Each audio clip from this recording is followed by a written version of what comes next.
Dark Souls players have been taking on the monumental task of delving into dangerous environments in order to piece together the intricate lore that is behind the game's ancient lands. But if you haven't had the heart to risk virtual life and limb, braving the dangers of the games to uncover the series' narrative mysteries, you could stop killing yourself.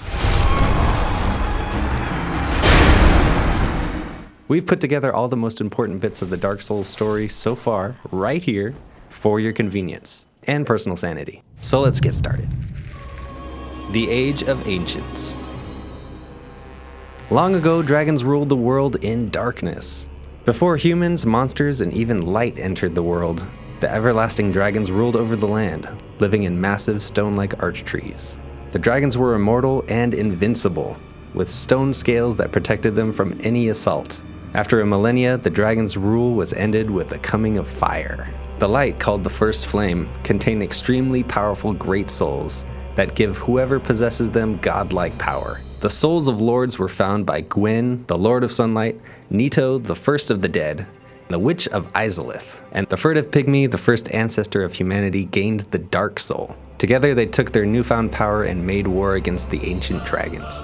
In the battle against the dragons, Gwyn harnessed the power of lightning to destroy the dragons' tough scales, ridding the ancient beasts of their defenses. The Witch of Izalith, with her Daughters of Chaos, unleashed great firestorms to destroy the arch trees. Nito cast a miasma of disease on his enemies, and a dragon traitor named Seath the Scaleless betrayed his own kind, sealing the destruction of the everlasting dragons.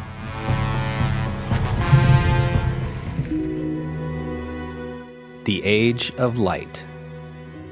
Destroying the dragons brought an age of prosperity for the lords. But as time went on, the light of the First Flame began to fade, along with the power of the souls of lords. In order to keep the Age of Fire from plummeting into a new age of darkness, the Witch of Izalith attempted to use her power to create a new flame. But the process morphed her and her daughters into hideous monsters, and spread corruption and demons across the land. In a last-ditch effort to save the Age of the Light, Gwyn sacrificed himself to fuel the First Flame, which also backfired, creating the Undead Curse and corrupting his army of loyal knights. While the souls of lords weakened, the Dark Soul held by the furtive pygmy became more powerful. The pygmy split the Dark Soul into pieces, spreading it to humanity, with each human holding a small portion of the Dark Soul until he or she loses it and becomes hollow. With the world corrupted, this is where you, the Chosen Undead, begin your journey.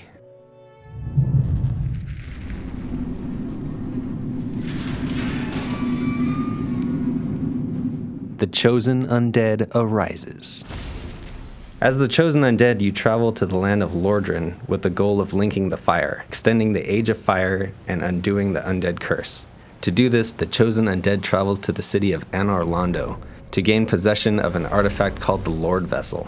Once obtained, you must gather the souls of lords held by the corrupted Witch of Izalith, Seath the Scaleless, Nito, the First of the Dead, and the four kings of New Londo who possess the shards of Gwyn's Soul of Lords. Once the last of the old gods are defeated, the Chosen Undead meets a primordial serpent named Darkstalker Kath. Kath reveals that the furtive pygmy, the first human, was the owner of the Dark Soul and planned to wait for the Age of Fire, the age ruled by the gods, to wither and fade. When this happened, the humans would be able to usher in an Age of Dark, but the rise of humans was delayed by Gwyn, altering the natural course and cycle of the world.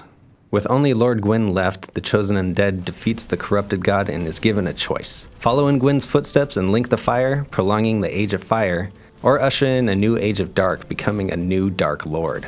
No matter what decision you make, the course you choose doesn't really change the events of Dark Souls 2 because, well, the world is destined to continue the cycle of light, overcoming dark, then back again. So given enough time, your choice doesn't really matter. Then this leads us to Dark Souls 2.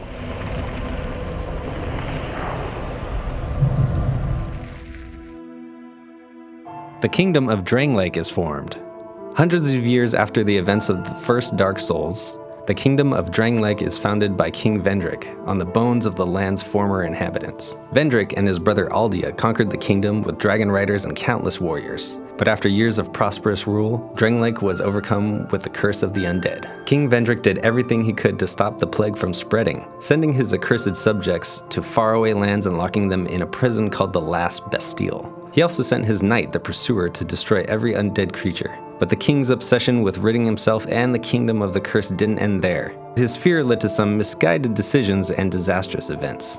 King Vendrick's queen Nashandra convinced the ruler that he needed the power of great souls to stave off the undead curse. So he crossed a nearby sea and attacked the land of the giants, who were owners of particularly powerful giant souls. Vendrick's forces were driven back to Drangleic and his kingdom was invaded by massive giants for generations until the giants were eventually defeated. At some point, the king discovered that his queen Nashandra wanted the power of the Throne of Want, which housed the First Flame and the Great Soul.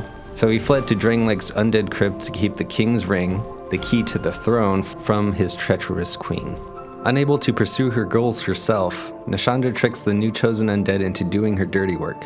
But after discovering her true intent, the Chosen Undead confronts and defeats Nashandra at the throne, and is once again able to choose whether to link the fire or leave the First Flame to be absorbed by the dark. You still with us? That's our quick breakdown of the main story of the Dark Souls series so far. If you want to learn more about the vast lore of the Dark Souls games, be sure to check us out at gamesradar.com.